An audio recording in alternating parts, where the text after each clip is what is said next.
Ikut Tuhan harus pikul salib. Dan waktu pikul salib, waktu difitnah, dianiaya, mata kita jangan lihat kepada mereka, nanti kita benci.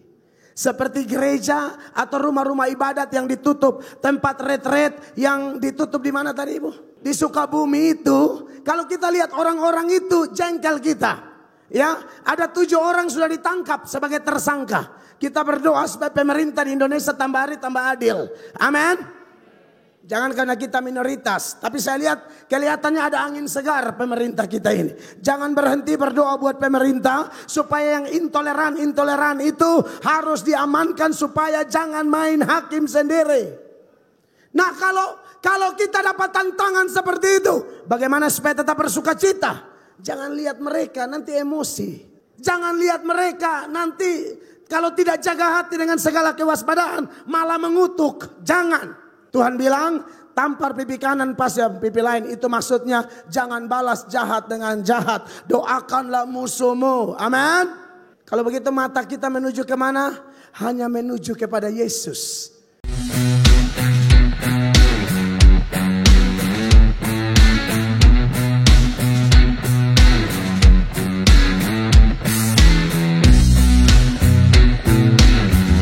Puji Tuhan. Shalom. Saya mengucap syukur sekali lagi ada di gereja milik Kristus di tempat ini untuk menjadi saluran berkat. Mulai dari hari Senin, Selasa dan Rabu saya dan istri melayani dalam HBS bersama anak-anak remaja GSJA Ebenezer Ambengan bertempat di STT Sati. Dan saya mengucap syukur lawatan Roh Kudus luar biasa buat anak-anak kita dari gereja ini. Dan saya melihat totalitas dari panitia bekerja luar biasa. Dan mumpung ada di Jawa Timur, Bapak Gembala mengatakan kita maksimalkan saja hari-hari selagi saya ada di sini. Jadi malam ini dan besok malam kita ber-KKR di bawah satu pokok pikiran yang besar, yaitu seputaran sukacita. Dan malam ini saudara-saudara kita akan menyoroti satu tema, yaitu sukacita melayani Tuhan. Ada banyak ayat yang bisa kita pakai menjadi dasar, namun saya memilih salah satunya saja, yaitu 1 Tesalonika pasal 1 ayat 4, 5 dan 6. Puji Tuhan, hari ini saya datang bersama istri dan juga kedua anak saya. Kedua anak saya ikut dalam kegiatan HBS dan kami bersyukur kami bisa lebih dekat dengan jemaat milik Kristus di gereja di tempat ini. Bapak Ibu terkasih, perhatikan 1 Tesalonika pasal 1 ayat 4 sampai ayat 6 dalam hitungan ketiga. Kita baca sama-sama ketiga ayat ini. 1, 2 dan 3. Dan kami tahu, hai saudara-saudara yang dikasihi Allah, bahwa Ia telah memilih kamu. 5. Sebab Injil yang kami beritakan bukan disampaikan kepada kamu dengan kata-kata saja, tetapi juga dengan kekuatan oleh Roh Kudus dan dengan suatu kepastian yang kokoh. Memang kamu tahu bagaimana kami bekerja di antara kamu oleh karena kamu. 6, 2, 3. Dan kamu telah menjadi penurut kami dan penurut Tuhan dalam penindasan yang berat. Kamu telah menerima firman itu dengan sukacita yang dikerjakan oleh Roh Kudus. Tepuk tangan yang meriah untuk firman Allah yang hidup. Alkitab berkata bahwa langit dan bumi ini akan berlalu, tetapi firman Allah tidak akan pernah berlalu. Amin. Kitab Wahyu mengatakan Injil yang kita percayai adalah Injil yang kekal. Amin. Kita bersyukur sampai hari ini dengan leluasa kita mendengar firman Tuhan. Alkitab berkata, kalau orang berseru kepada nama Tuhan, dia akan diselamatkan. Tapi bagaimana dia bisa berseru kalau ia tidak percaya? Bagaimana dia bisa percaya kalau dia tidak mendengarkan? Bagaimana dia bisa mendengarkan kalau tidak ada yang memberitakan? Bagaimana seseorang bisa memberitakan kalau orang itu tidak diutus?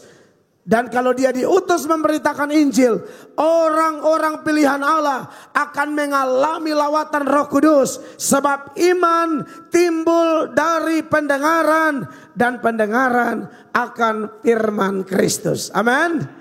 Saya bersyukur jadi warga gereja sidang jemaat Allah atau menjadi pelayan Injil dalam jajaran kependetaan gereja sidang jemaat Allah Indonesia yang sangat memprioritaskan firman Allah. Ini luar biasa. Amin, kekasih Allah. Nah, saudara-saudara, di bawah tema sukacita melayani Tuhan. Tulisan yang baru kita baca adalah salah satu tulisan Rasul Paulus. Rasul Paulus itu, jemaat Tuhan, dia adalah penulis perjanjian baru dengan jumlah tulisan terbanyak. Hampir 50% perjanjian baru Tuhan percayakan ditulis oleh Rasul Paulus. Padahal kalau mau dibilang, dia paling belakangan jumpa Yesus. Dia paling prematur, saudara-saudara. Tetapi dalam sebuah tulisan kepada jemaat lain di kota Korintus, Rasul Paulus berkata, aku ada sebagaimana aku ada sekarang, semua karena kasih karunia Allah. Bahkan kasih karunia Allah yang dianugerahkan kepadaku tidak sia-sia. Aku telah bekerja lebih keras dari mereka semua, tetapi sekali-kali bukan aku, melainkan kasih karunia. Amin. Jadi ngomong tentang pelayanan, salah satu contoh tokoh Alkitab yang melakukan pelayanan dengan luar biasa, melakukan pelayanan dengan bayar harga adalah Rasul Paulus. Ulang-ulang dilempari dengan batu, karam kapal, sering berpuasa, hadapi musuh dari luar, musuh dari dalam. Bahkan di dalam Kristen sendiri dia ketemu dengan orang-orang yang dia sebut dengan saudara-saudara palsu. Anda bayangkan, sering dalam penjara. Tetapi luar biasanya, Paulus dalam penjara karena pelayanan, dalam penjara karena pemberitaan Injil. Beda dengan saya dulu, ditangkap polisi, berkali-kali ditahan karena memang saya melakukan kejahatan, kriminalitas, pelanggaran hukum, tusuk orang, merampok, dan sejenisnya. Rasul Paulus tidak. Dia dipenjara berkali-kali karena pelayanan. Dipenjara berkali-kali karena melayani Tuhan Yesus. Wow, itu luar biasa. Saya sebagai orang yang pernah ditahan, sekalipun katanya orang timur keras. Keras apanya? Kalau sudah dibalik tali besi, sudah kena pasal-pasal pelanggaran hukum, kerasnya hilang, jadi lembek. Nggak ada keras. Sekeras-kerasnya kita waktu melakukan kejahatan, cabut golok, sadap. Sambil teriak, siapa yang mau lawan saya? Itu waktu belum kena tangkap. Pas kena tangkap di sel, sungguh mati saya satu sel itu. Penjahat kelas kakap semua. Tapi semua bilang apa? Ayo mari kita menghadap Tuhan. Doa. Sepreman-premannya orang, sejahat-jahatnya orang, senakal-nakalnya orang, kalau sudah kena batunya, ketahuan, ternyata nggak keras, lembek banget. Penjahat semua di sel menyanyi lagu Kidung Jemaat 415. Gembala baik bersuling nan merdu, haleluya, membimbing aku pada air tenang.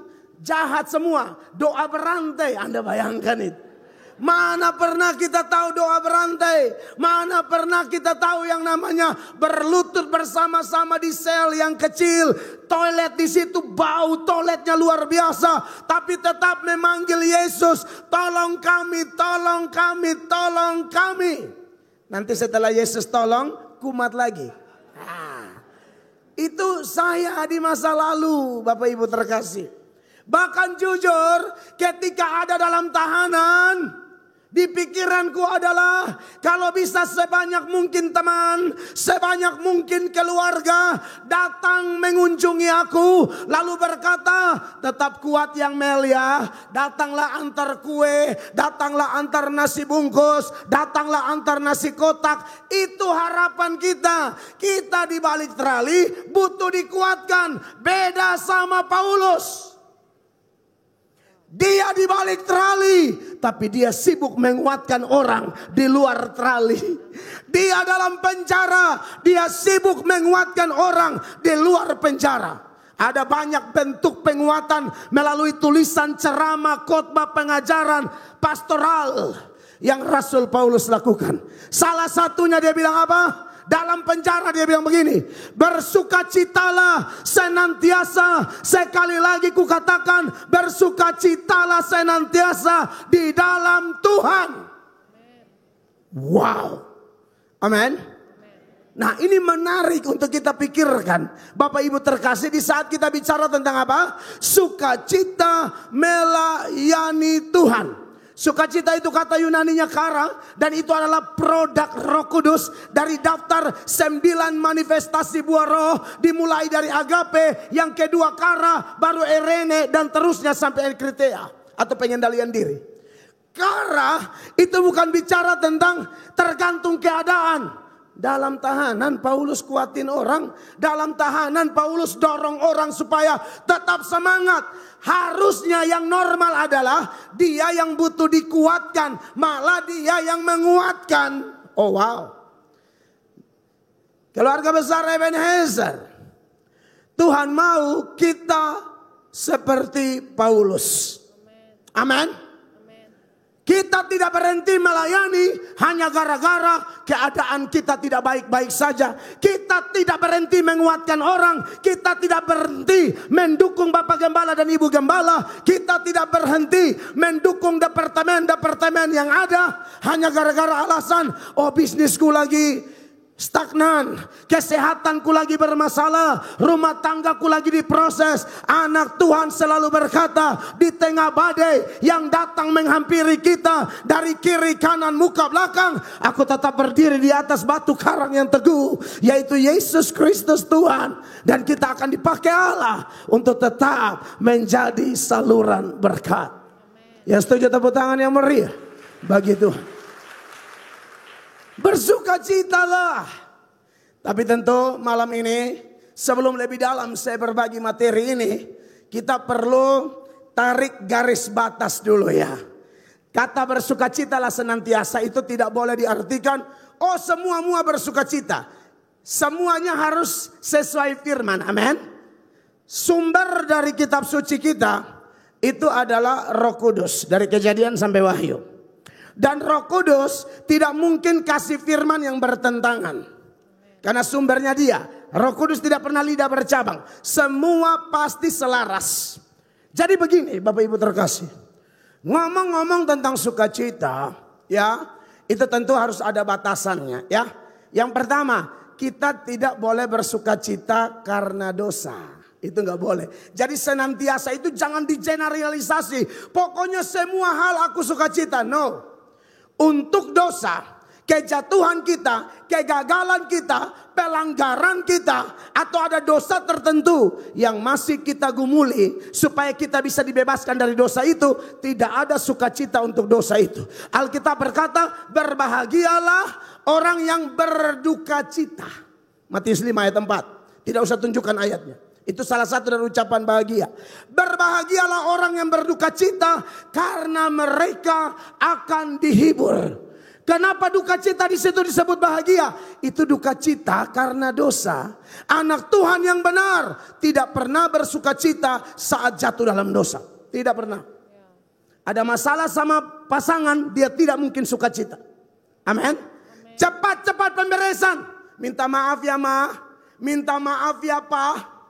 Ada gesekan dalam pelayanan, dia tidak akan simpan sampai 1 hari, 2 hari, apalagi sampai 1 minggu. No, cepat pemberesan. Karena itu akan menghambat hadirat Tuhan, akan menghambat sukacita, akan menghambat sukacita yang luar biasa dalam melayani Allah. Pemberesan, minta maaf. Susahnya di mana? Amin. Saya percaya kok, anak Tuhan sejati berduka cita karena dosa, tidak bersuka cita karena dosa. Dan duka cita jenis ini justru mendatangkan pertobatan. Mari kita bandingkan dengan data berikut ya. Nanti istri saya baca buat saya. 2 Korintus 7 mulai ayatnya yang ke-8. Perhatikan. Jadi meskipun aku telah menyedihkan hatimu dengan suratku itu, namun aku tidak menyesalkannya. Memang pernah aku menyesalkannya karena aku lihat bahwa surat itu menyedihkan hatimu, kendati pun untuk seketika saja lamanya. Ayat 9 jemaat suara keras, 1, 2, 3. Namun sekarang aku bersuka cita bukan karena kamu telah berduka cita, melainkan karena apa? Duka citamu membuat kamu bertobat. Sebab duka citamu itu adalah menurut kehendak Allah, sehingga kamu sedikit pun tidak dirugikan oleh karena kami. 10 sama-sama, 2, 3. Sebab duka cita menurut kehendak Allah menghasilkan pertobatan yang membawa keselamatan dan yang tidak akan disesalkan. Tetapi duka cita yang dari dunia ini menghasilkan kematian. Seperti Yudas berduka tapi tidak bertobat, malah gantung diri. Kalau kita tidak berduka cita, cari hadirat Allah, cari ibadah kaum ibu, cari ibadah kaum pria, cari satelit terdekat, bergabung di sana. Jangan jauhkan diri dari pertemuan-pertemuan ibadah. Lepaskan semuanya di hadirat Allah. Di hadirat Allah Anda dan saya akan merasakan pemulihan. Di saat apa? Kita berduka cita karena dosa-dosa kita. 11 sama-sama, 2, 3. Sebab perhatikanlah betapa justru duka cita yang menurut kehendak Allah itu mengerjakan pada kamu kesungguhan yang besar. Bahkan pembelaan diri, kejengkelan, ketakutan, kerinduan, kegiatan penghukuman di dalam semuanya itu, kamu telah membuktikan bahwa kamu tidak bersalah di dalam perkara itu. Amin. Jadi harus begitu. Ini saya kebetulan bawa istri saya. Jujur-jujur aja nih. Banyak orang pikir wah pendeta Mel Atok atau pendeta tertentu pasti rumah tangganya mulus-mulus saja. Haleluya. Jalan tol tanpa kemacetan. Kata siapa? Di awal pernikahan sering berantem. Piring pecah. Maksudnya pecah. Pecah itu pecah. Gelas-gelas kaca. Haleluya. Oh selesai itu berantem juga. Tapi puji Tuhan. Kalau kita bicara tentang sukacita yang adalah produk Roh Kudus. Sukacita itu manifestasi buah roh. Amin. Tidak ada pohon, katakanlah mangga, ditanam hari ini, berbuah hari ini, matang hari ini. Enggak mungkin. Istilah buah hanya mau kasih tahu, dia berproses, saudara-saudara. Dia akan bertumbuh dari kecil, menuju sedang, menuju besar, menuju matang. Waktu buah sukacita kami ada, tapi belum matang. Waduh, berantem, tersinggung tingkat tinggi. Jujur-jujur aja nih. Bahkan mau pergi khotbah masih berantem. Tapi pas mau khotbah ditegur Roh Kudus. Minta maaf. Jujur aja. Di depan jemaat. Saya bawa istri di depan mimbar. Lalu kami minta maaf kepada jemaat. Saya minta maaf. Pernah membuat ibu gembala menangis di depan umat. Saya pikir kalau mengaku begitu lalu jemaat berkurang. Ternyata tidak. Jemaat tambah penuh, tambah sesak. Ibadah 1 kali tidak cukup, jadi 2 kali, 3 kali. Kenapa? Di balik keterbukaan ada pertumbuhan. Jadi saudara jangan simpan-simpan dosa. Mau bertahan sampai kapan? Yang namanya bangkai, baunya, busuknya bakal ketahuan. Jangan coba-coba bermain sandiwara. Jangan coba-coba bermain sinetron di gereja. Apalagi Anda seorang pelayan. Topik kita adalah melayani dengan sukacita. Untuk melayani dengan sukacita harus berduka cita atas dosa-dosa kita. Amin, Bapak Ibu terkasih. Juga tentunya saya dan saudara juga akan berduka cita ya. Kita berduka cita kalau ada teman pelayanan ya. Ada orang-orang di sekitar kita yang mengalami susah. Kita pasti mengalami duka cita juga. Amin. Karena prinsip pelayanan itu kan begitu. Bersuka cita dengan orang yang bersuka cita. Menangis dengan orang yang menangis. Roma 12 ayat 15. Sama-sama baca. 1, 2, 3. Bersukacitalah dengan orang yang bersukacita. Dan menangislah dengan orang yang menangis. Bagaimana kalau Bapak Ibu lihat berita. Ada pengerusakan tempat retret. Di Cibinong apa di mana tuh? Sukabumi ya. Bagaimana Anda sebagai orang percaya? Apakah Anda merasa biasa-biasa saja? Anak Tuhan yang sejati, kalau gereja lain, orang percaya lain bersukacita, kita bersukacita. Mereka lagi ditekan, mereka lagi dianiaya, kita juga rasa tertekan. Karena kita ini satu tubuh, telinga disakitin, tangan, mata, kaki akan rasa sakit. Amin. Jadi ada batasan di situ, bersukacitanya apa? Tidak bisa gereja lain lagi ditekan, gereja lain lagi ditutup, tempat ibadah lain lagi diobrak-abrik, salib dijatuhkan, kaca-kaca dihancurkan. Lalu kita biasa-biasa saja. Tentu ini bukan seruan provokasi supaya kita bangkit lalu perang daging lawan daging. No, peperangan kita bukan melawan darah dan daging. Peperangan kita melawan roh-roh jahat. Minimal kita berdoa, minimal kita sebut mereka di dalam doa-doa kita. Sebab kita percaya Allah Tritunggal berperang ganti kita. Yang setuju tepuk tangan yang meriah begitu. Jadi kekasih-kekasih Tuhan, kalau kita ngomong tentang sukacita melayani seperti itu, ya memang ada batasan-batasan. Kadang-kadang kita harus menangis, menangis dengan orang yang menangis. Namun secara spesifik, karena dari pihak gereja,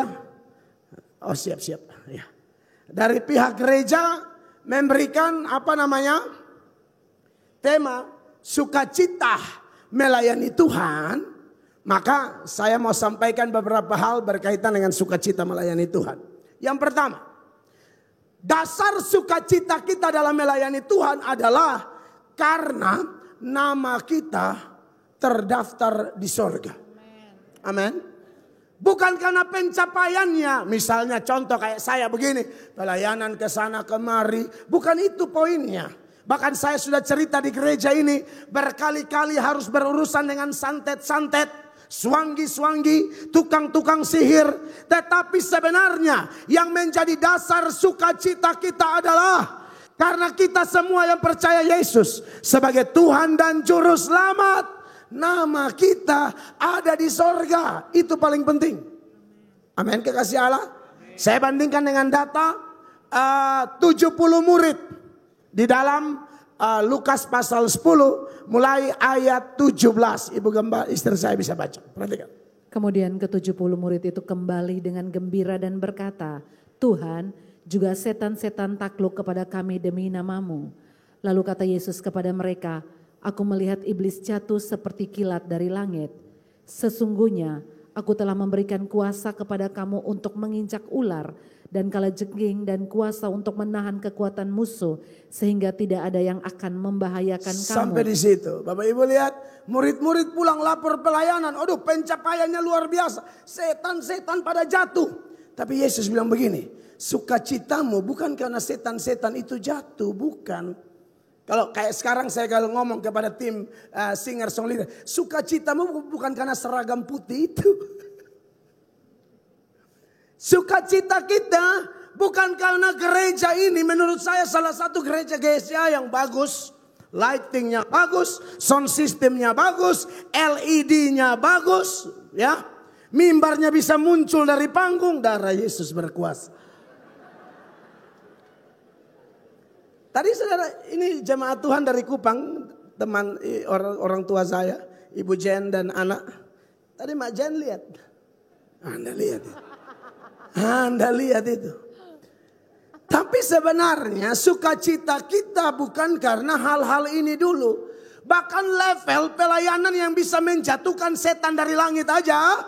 Yesus bilang bukan itu dasarnya. Boleh tapi bukan itu yang paling mendasar. Yang paling mendasar apa? Ayat 20 sama-sama baca 2-3. Namun demikian janganlah bersukacita karena apa? Roh-roh itu takluk kepadamu. Tetapi bersukacitalah karena apa? Namamu ada terdaftar di sorga. Gereja besar, fasilitas lengkap, sound system luar biasa. Tapi kalau nama tidak ada di sorga, capek deh. Saya pernah baca satu, mungkin bermaksud lucu-lucu, tapi ada pelajaran menarik di situ. Katanya ada orang Kristen jemaat ternyata masuk neraka. Waktu di neraka dia ketemu song leader. Song leadernya juga masuk neraka. Langsung si jemaat kaget. Loh, Kak di sini. Langsung si WL bilang, Bapak Gembala juga ada di dalam.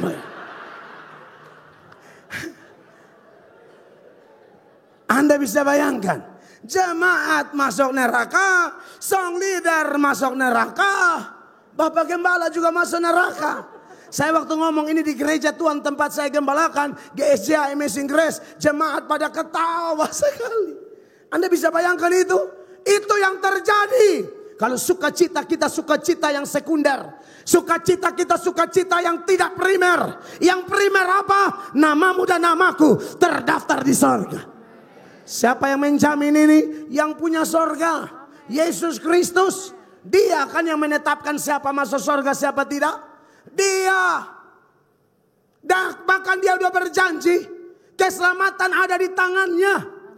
Saudara kalau sudah diselamatkan oleh dia. Seperti saya dan saudara. Saya yakin kok. Kalau satu-satu kita maju dan bersaksi. Mayoritas kita punya masa lalu gelap. Mayoritas kita punya masa lalu buruk. Mayoritas kita mungkin dulunya jauh dari Allah. Troublemaker. Tapi hari ini kita ada di hadirat Allah.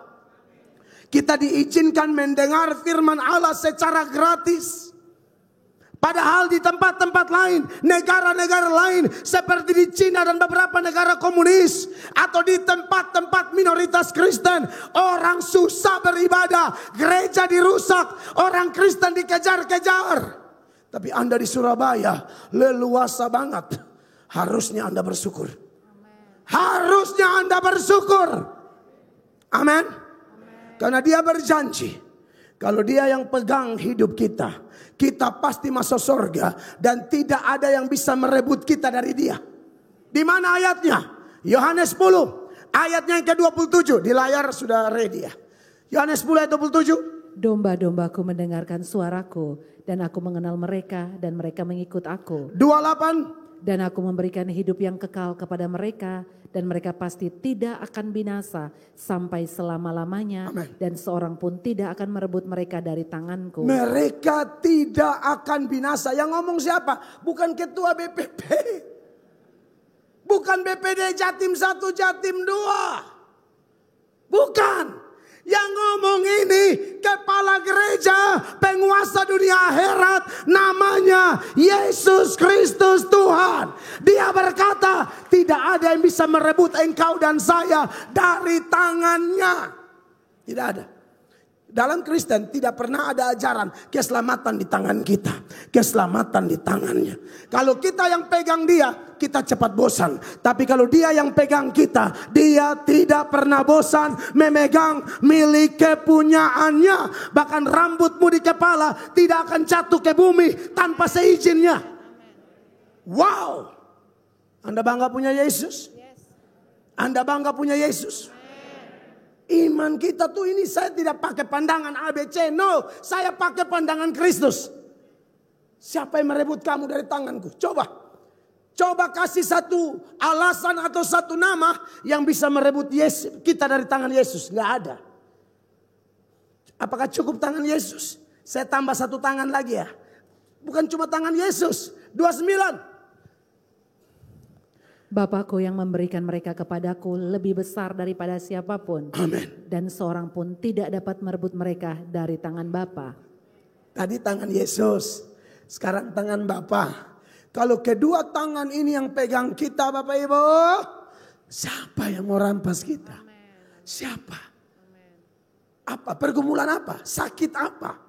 Ekonomi model apa? Omongan sengen negatif apa yang pernah Anda dengar? Sampai banyak yang baperan dalam pelayanan. Aku sih sudah mau melayani tapi itu mulutnya kayak bebek. Nyantai dong. Saudara mau cari di mana gereja sempurna? Saudara mau cari di mana satu gereja tuh malaikat semua, saya putih lalu melayang-layang di panggung? Gak ada. Kau keliling semua gereja, tidak ada gereja yang sempurna. Yang sempurna hanya kepala gereja, namanya Yesus. Biasalah gesekan seperti itu. Besi menajamkan besi, orang menajamkan sesamanya. That's it. Amin. Apa yang bisa pisahkan kita dari kasih Kristus? Gak ada. Saya bantu lagi dengan satu data deh, supaya kita kuat. Roma pasal 8. Ayat 33, itu ayat bilang apa? Siapakah yang akan menggugat orang-orang pilihan Allah? Siapa? Allah yang membenarkan mereka. Siapakah yang akan menghukum mereka? Siapa? Itu Yesus, itu pertanyaan interrogatif. Jawabannya tidak ada. Kenapa? 34. Kristus Yesus yang telah mati, Haleluya. bahkan lebih lagi, yang telah bangkit dan yang duduk di sebelah kanan Allah, yang malah menjadi pembela bagi kita. Tepuk tangan buat pembela kita. Haleluya. Saudara-saudara yang masih cari pembelaan orang, bertobat. Cari pembelaan Kristus. Ada masalah sedikit, telepon sana sini. Lu tahu nggak? Sampai kapan model pelayan kayak begitu? Telepon keliling satu Republik Indonesia. Kenapa? Kontak surga. Ada masalah, telepon ini, telepon itu. Syukur-syukur mereka betul-betul menjadi pembawa solusi. Kalau mereka bilang, iya kalau dia sih memang gitu. Saya juga udah simpan hati sih. Panjang urusannya. Semakin digosok, semakin dipanas-panasin, dikompor-komporin. Ya elah. Kontak surga. Kontak pembelamu dan pembelaku. Amin. Lalu dia jabarkan lagi. Ini yang menjabarkan ini si Paulus tadi. Yang banyak mengalami penderitaan. Dia bilang apa? 35. Siapakah yang akan memisahkan kita dari kasih Kristus? Siapa? Penindasan atau kesesakan atau penganiayaan atau kelaparan atau ketelanjangan atau bahaya atau pedang. Semua itu tidak bisa memisahkan kasih Kristus. Amin. Amin. Penindasan itu dari luar. Amin. Kesesakan itu dari dalam.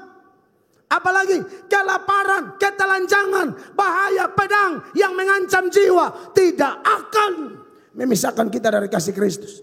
Atau makhluk apa? Genderuwo, jin dan jun, tuyul dan bayul, jinio jini, panji milenium atau apapun.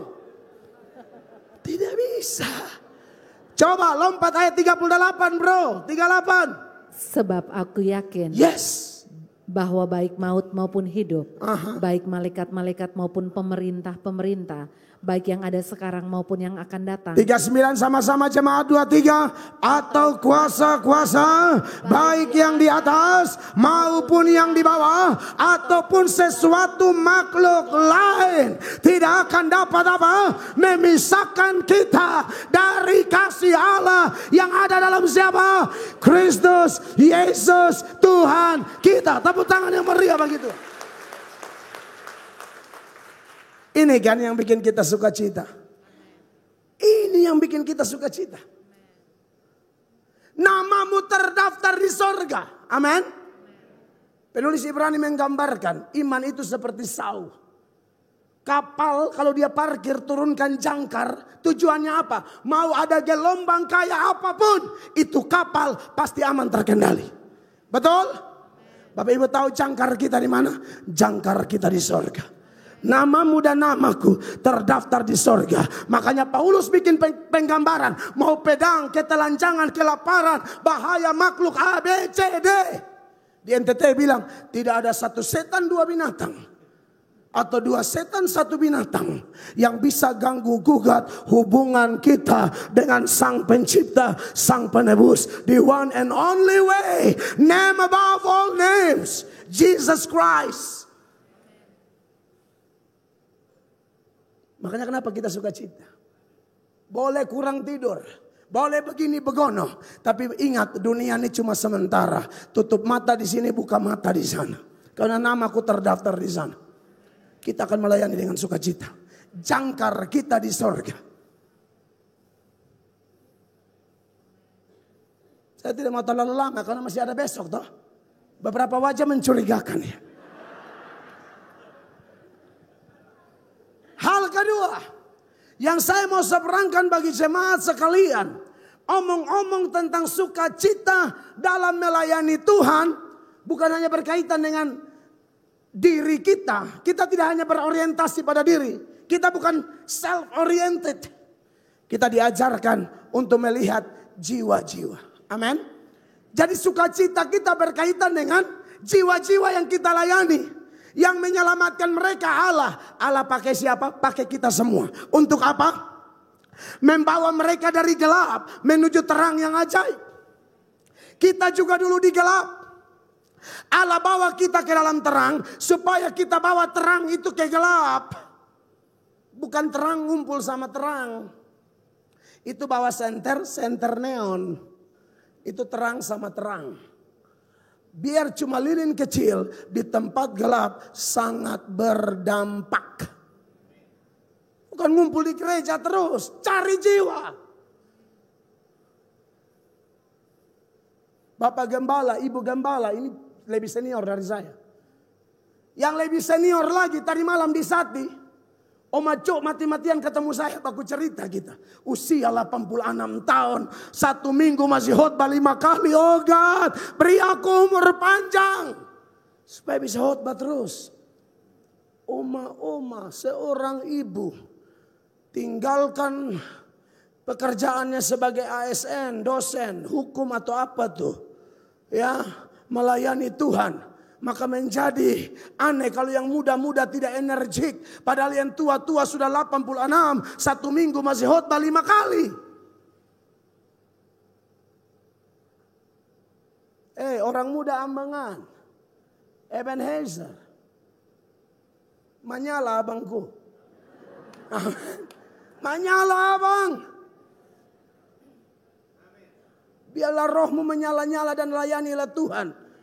Janganlah hendakmu kerajinanmu kendor, kata Alkitab. Tabakar. Istri saya dengar kesaksian Oma, kan dia mungkin belum pernah bicara. Istri saya pasti tarik pelajaran. Saya belum tanya apa-apa, tapi beliau juga seorang PNS yang sedang bergumul untuk mirip seperti Oma. Istri saya PNS. Terpanggil mau melayani Tuhan. Dukung laki. Maksudnya dukung suami. Ya harus istri sendiri. Masa istri orang yang dukung saya? Maju Pak, tetap semangat. Ya harus ikil. Ada pendeta tuh kadang-kadang butuh disemangati oleh istri orang lain. Sampai istrinya bertanya, apakah Bapak masih sayang Mama? Aduh Mama, istri orang lain aja Bapak sayang, apalagi Mama. Bapak kurang ajar. Dia sayang semua ibu-ibu. Saudara yang diberkati oleh Tuhan Yesus. Sukacita melayani Tuhan.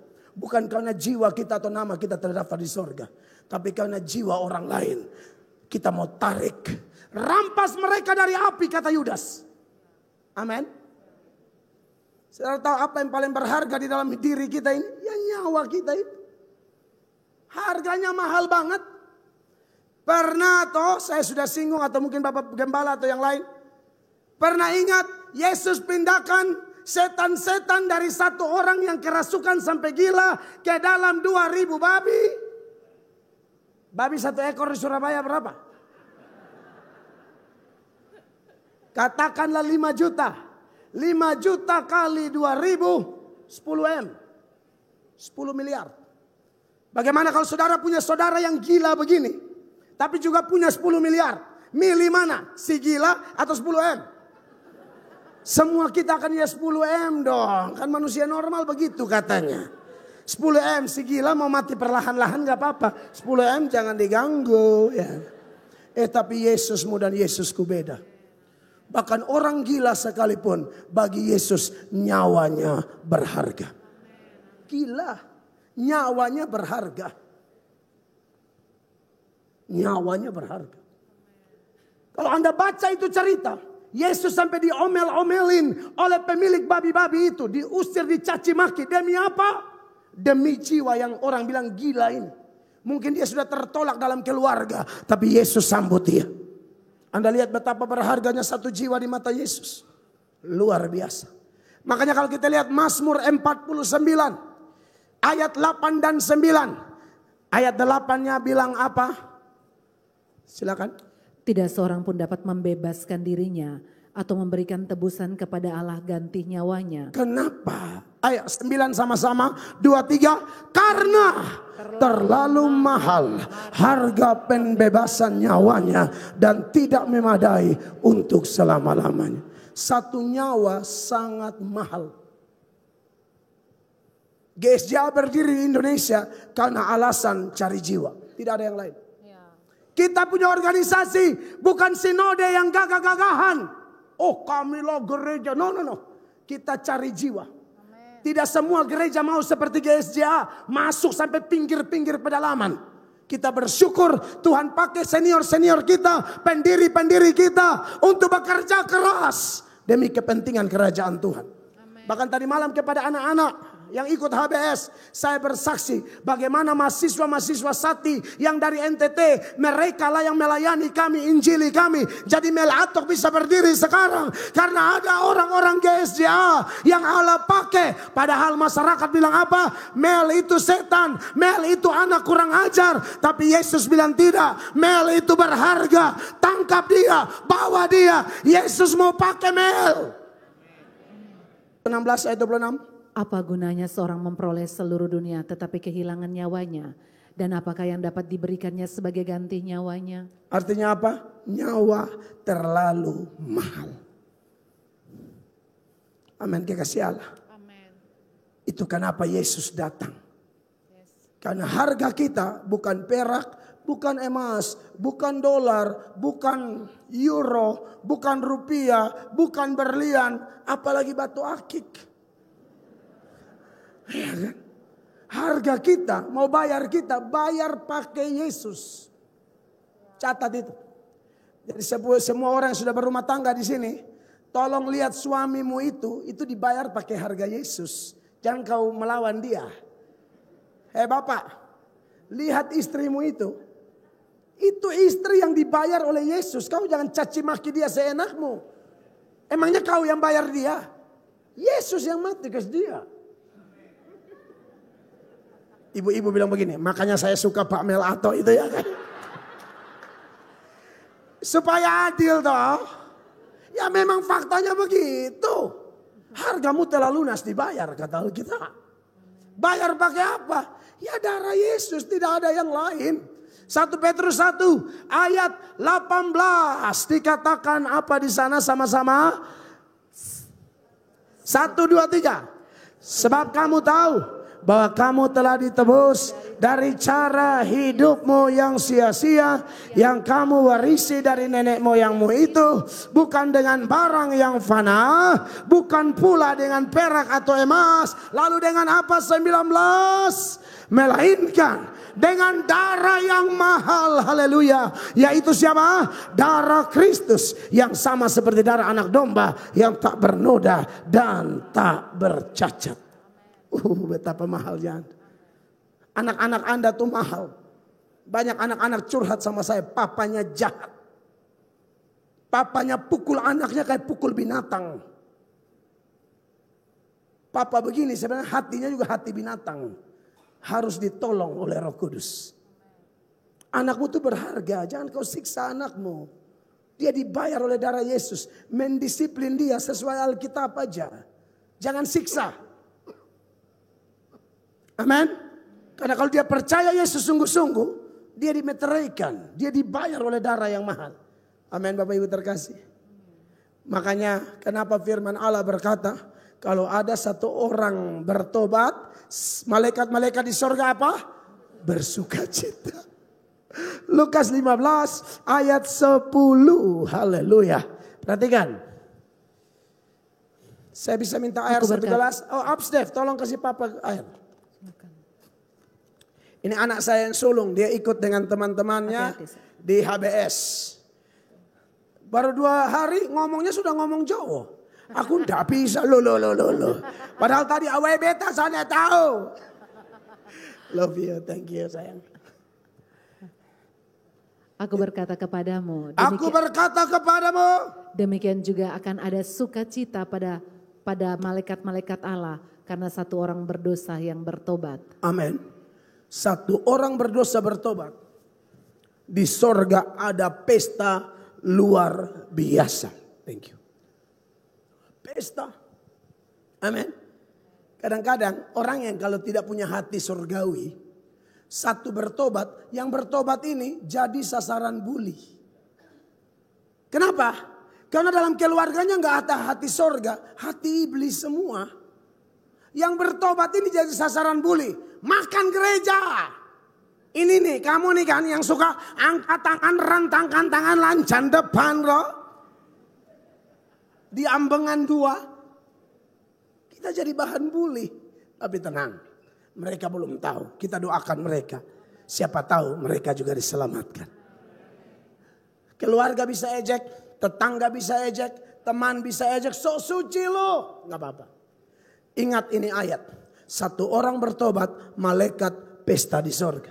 Makanya kenapa kita kerja keras cari jiwa. Melayani Tuhan dengan sukacita. Karena ini sukacita malaikat-malaikat. Ini sukacita Bapa. Masih ingat anak bungsu itu hilang. Si sulung malah stres. Bapak bilang kita harus bersukacita. Karena adikmu telah mati tapi telah hidup kembali. Coba Lukas 15 ayatnya yang ke-32. Sama-sama 1, 2, 3. Kita patut bersukacita dan bergembira karena adikmu telah mati dan menjadi hidup kembali. Ia telah hilang dan didapat kembali. Bukan hanya hati malaikat, ini hati Bapa di surga. Cari jiwa. Saya percaya di GCA masih ada api penginjilan. Amin. Jangan padamkan roh. Tadi saya sharing sama Bapak Gembala, sama Ibu Gembala. Memang konsekuensinya kadang-kadang api penginjilan, waduh, itu dapat serangan macam-macam. Tapi nggak ada masalah. Ada hal ketiga yang mau saya tambahkan.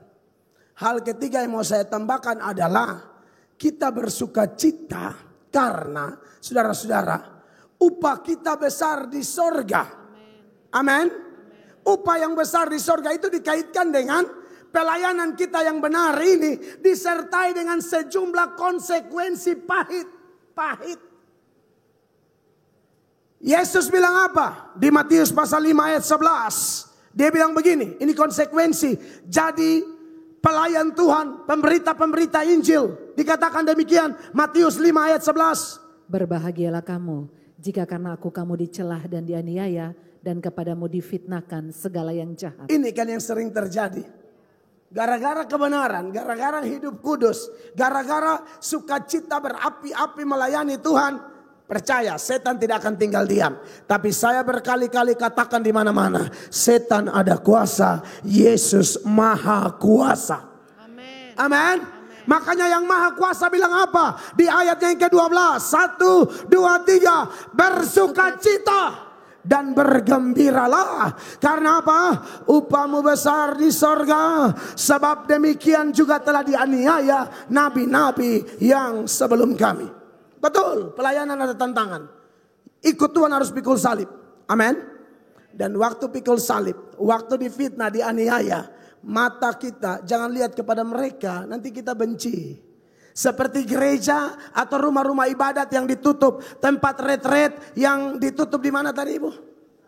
di Sukabumi itu, kalau kita lihat orang-orang itu jengkel kita. Ya, ada 7 orang sudah ditangkap sebagai tersangka. Kita berdoa supaya pemerintah di Indonesia tambah hari tambah adil. Amin. Jangan karena kita minoritas, tapi saya lihat kelihatannya ada angin segar pemerintah kita ini.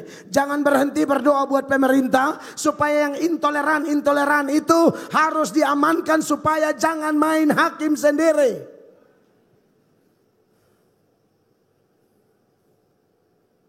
Ya. Nah, kalau kita dapat tantangan seperti itu, bagaimana supaya tetap bersuka cita?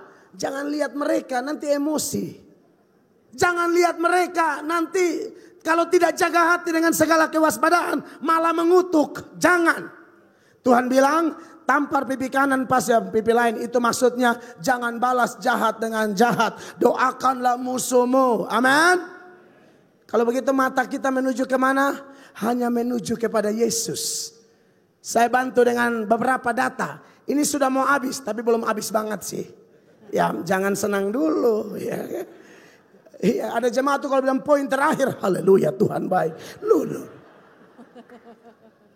Ibrani 12 ayat 2 ajar kita bilang begini. Istri saya baca buat kita. Perhatikan. Marilah kita melakukannya dengan mata yang tertuju kepada Yesus. Mata yang tertuju pada siapa jemaat? Yesus yang mana? Yang bagaimana? Yang memimpin kita dalam iman dan yang membawa iman kita itu kepada kesempurnaan. Amin. Yang dengan mengabaikan kehinaan, tekun memikul salib ganti sukacita. Tekun memikul salib ganti apa? Sukacita. Ganti sukacita. Lihat dia. Di balik salib ada sukacita. Itu teladan yang Yesus beri. Terus. Yang disediakan bagi dia yang sekarang duduk di sebelah kanan takhta Allah. Lihat dia supaya kita jangan putus asa. Ayat 3 sama-sama. 2, 3. Ingatlah selalu akan dia yang tekun menanggung bantahan yang sehebat itu terhadap dirinya dari pihak orang-orang berdosa supaya jangan kamu apa? Menjadi lemah dan putus asa. Wow. Mau sukacita melayani. 3 hal ini pegang baik-baik. Kurang puas di sini, channel ini pulang nonton lagi. Oh harus nonton lagi. Karena saya bukan sok bermegah. Saya yakin saya dipimpin Roh Kudus dalam khotbah ini. Saya yakin saya dipimpin Roh Kudus saat menyampaikan ini. Anda harus nonton lagi. Amin. Lihat Yesus. Kalau lihat Yesus, besar upah yang menanti. Siapa orang yang paling menikmati istirahat? Mereka yang kerja capek, itu yang istirahat enak. Saudara keluar pagi, pulang malam, aduh kerja toh, capek, istirahatnya enak. Jangan cuma duduk-duduk main catur, mau maju pion aja mikir setengah jam. Udah begitu kalah lagi. Sampai tunduk loh, lihat papan catur. Sadar. Hidupmu tidak ada guna, buang-buang waktu. Saya tidak bilang main catur, itu dosa. Tapi kalau ada hal lebih prioritas, tuntaskan dulu. Kau tidak capek, tidak bekerja apa-apa untuk Tuhan, tapi harap mati masuk surga. Ca-ca-ca.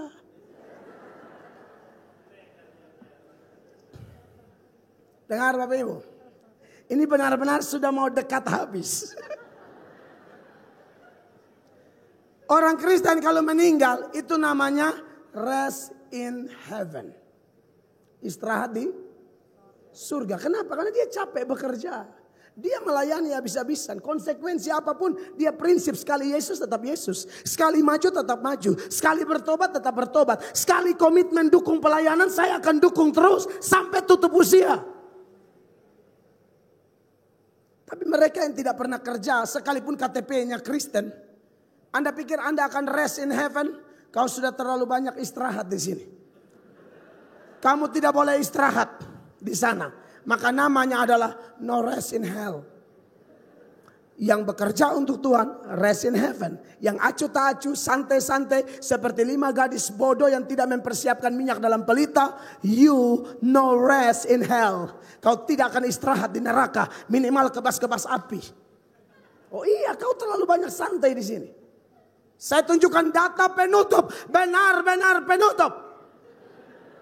Wahyu 14 ayat 12. Sama-sama baca jemaat 1, 2, 3. Yang penting di sini ialah apa?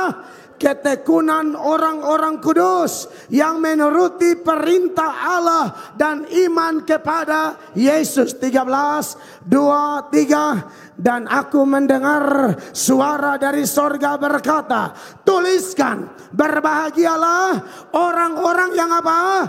Mati dalam Tuhan sejak sekarang ini. Sungguh kata Roh, supaya apa? Mereka boleh beristirahat dari jerih lelah mereka, karena segala perbuatan mereka menyertai mereka. Tepuk tangannya meriah begitu.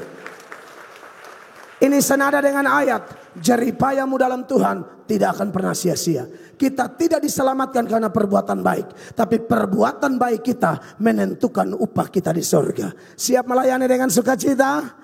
Beri tepuk tangan yang meriah bagi Tuhan. Besok KKR malam kedua saya lanjut dengan pesan Tuhan yang lain. Mari kita berdiri, saya selesai. Tuhan baik.